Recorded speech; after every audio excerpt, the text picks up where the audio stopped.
If there was one physical subject, one material subject that we should focus on, in my opinion, it is very clear that the head of the snake is the financial system. We can argue till the end of time about who runs the world. Is it the Jesuits? Is it the reptilians? Is it the Illuminati? Is it the Freemasons? We can go on and on and on and on about this. But I don't think it is reasonable to even begin arguing about the mechanism that is used to exert this control. The mechanism is finance. The whole point of finance is to indebt, otherwise to enslave. What is a mortgage? I mean, what does that stand for? It's a death grip. So when you get a mortgage, you have a death grip held over you because you are in debt. You don't even own the house. The bank owns the house that loaned you the money to buy the house, unless you're fortunate enough to have all the money to buy it outright. And even then, you can be taxed by the government, and if you fail to keep up with those taxes, the government can then take it from you. The whole system is based on a financial fraud, which effectively takes the power that we have and it gives it to a tiny group of individuals who are running the world through the control of finance. With the infinite supply of money that we have allowed them to take, they have literally an infinite supply of money, and with that money, and from their psychopathic point of view, they have bought everything and everyone who can be bought. So those of us who cannot be bought, because we operate on a level that goes way beyond the material, we are not rewarded for such behavior. We are punished for such behavior. And the most slovenly, disgustingly criminal, pedophilia, corrupt moral individuals, those are the ones that are rewarded in this system, which is upside down.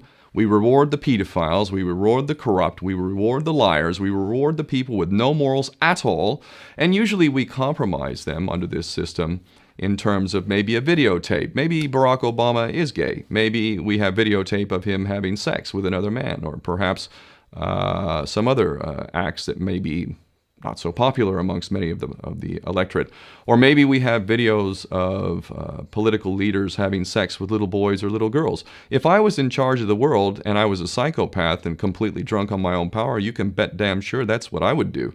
I wouldn't allow anyone in a position of power who wasn't completely compromised. When you have an infinite supply of money, you can do this. Take that supply of money away, take that power back, put it in the hands of the people, get rid of fractional reserve banking, which is an obscenity in itself. Listen to the lessons of Jesus Christ. If you're a Christian who got really pissed off when he went to the temple and he saw what the money changers were doing, let's take back control of the issuance of money, and not just on a national level. I'm happy to see in Denmark that you have your own currency. You don't have the euro.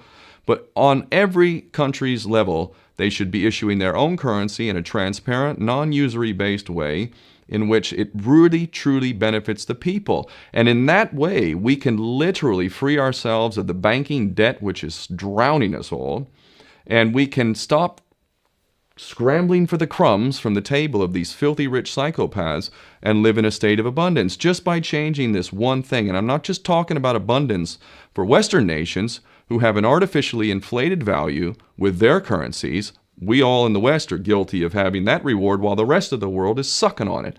Every nation in the world can use a sensible financial policy to liberate themselves, to have world-class education, infrastructure. Everything that a healthy society would require can be had in the worst, most corrupt African country in any part of the world. We can all have that if we simply change that one thing. John F. Kennedy did that about 6 months before he was taken out. He issued United States notes as opposed to Federal Reserve notes.